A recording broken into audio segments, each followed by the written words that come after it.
नमस्कार दोस्तों, स्वागत है आपका 100% इंग्लिश के यूट्यूब चैनल पर।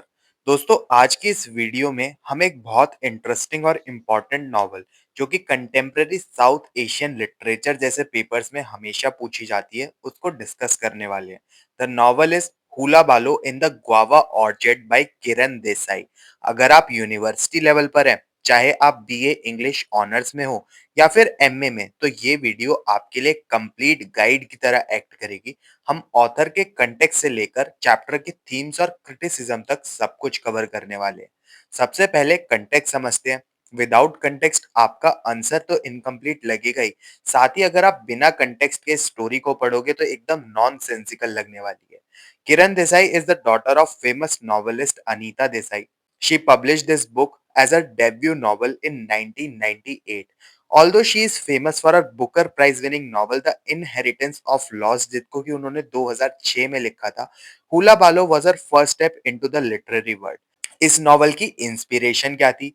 ये पॉइंट एग्जाम में जरूर लिख कर आना। Kiran Desai got the idea from a real life news report in the Times of India about a man named Kapila Pradhan who actually lived in a tree for 15 years.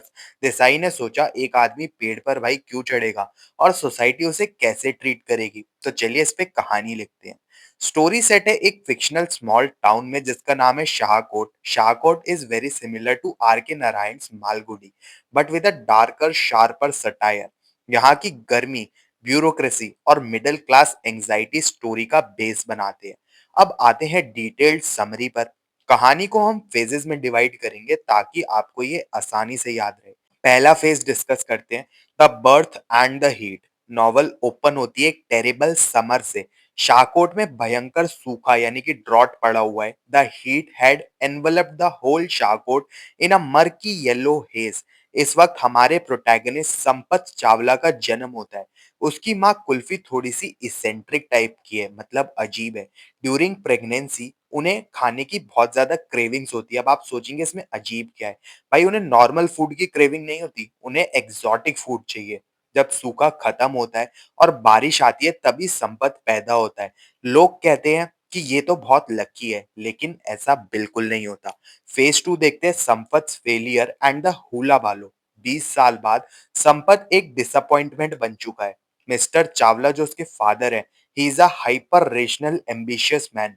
वो चाहते हैं संपत लाइफ में कुछ करे, लेकिन संपत वो पोस्ट ऑफिस में काम करता है और काम करने के बजाय वहां पर लोगों की लेटर्स खोलकर पढ़ता है। He steams open letters. Turning point तब आता है जब संपत अपने बॉस की बेटी की शादी में जाता है। वहां वो क्रॉस ड्रेसिंग करता है, दुल्हन के कपड़े पहन लेता है और फाउंटेन में जाकर कपड़े उतार के नाचना शुरू कर देता है। भाई ऐसा कोई अपनी बॉस की पार्टी में करेगा तो ऑब्वियसली ही गेट्स फायर्ड। फेज थ्री देखते हैं, एस्केप टू ऑर्चर्ड और पेड़ पर चढ़ना। घरवालों की डांट और सोसाइटी के प्रेशर से परेशान होकर संपत बस लेता है और शहर के बाहर एक गुआवा ऑर्चर्ड यानी अमरूद के बाग में जाता है। He climbs on a huge guava tree और वो डिसाइड करता है कि वो वहीं रहेगा। He wants silence and freedom.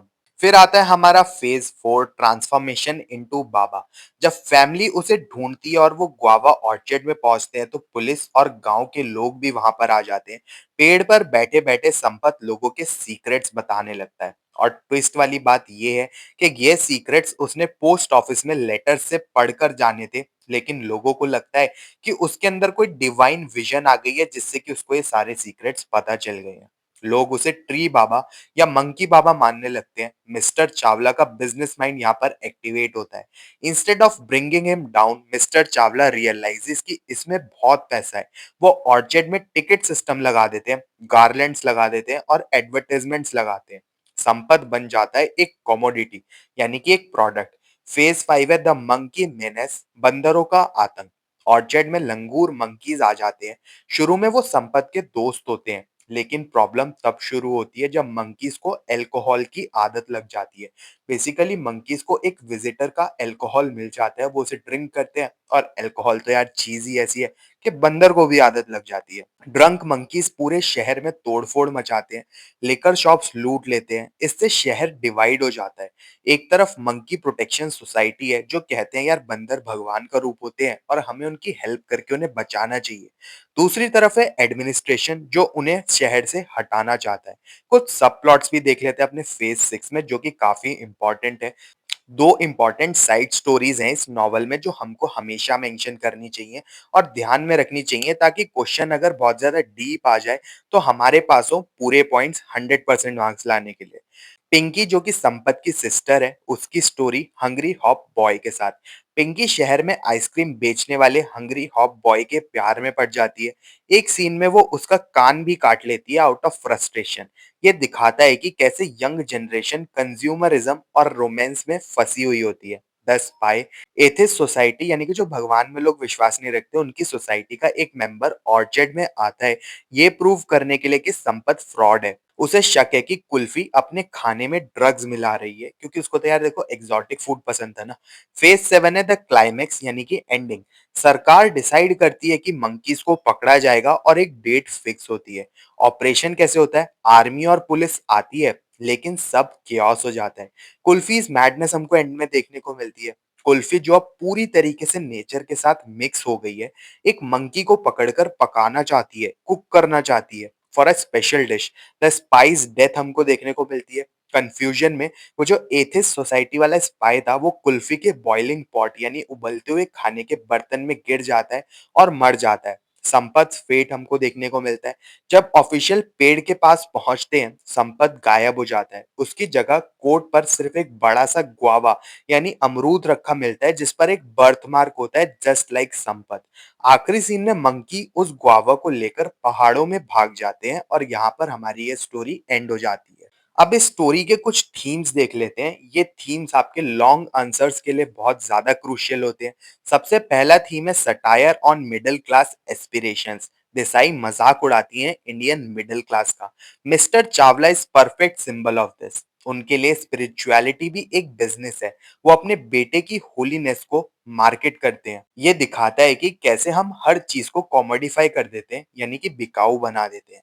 Nature versus culture eco criticism भी हमको इसमें देखने को मिलता है। ये बहुत बड़ा इको क्रिटिकल टेक्स्ट भी हो सकता है। एक तरफ है शाहकोट सिटी जहां पर हमको देखने को मिलती है नॉइस, हीट, क्राउड और ब्यूरोक्रेसी और दूसरी तरफ है ऑर्चिड, नेचर जहां पर हमको देखने को मिलता है पीस, कूल ब्रीज और फ्रीडम। संपत का पेड़ पर रहना इंसान को सबसे ऊपर मानने का रिजेक्शन है।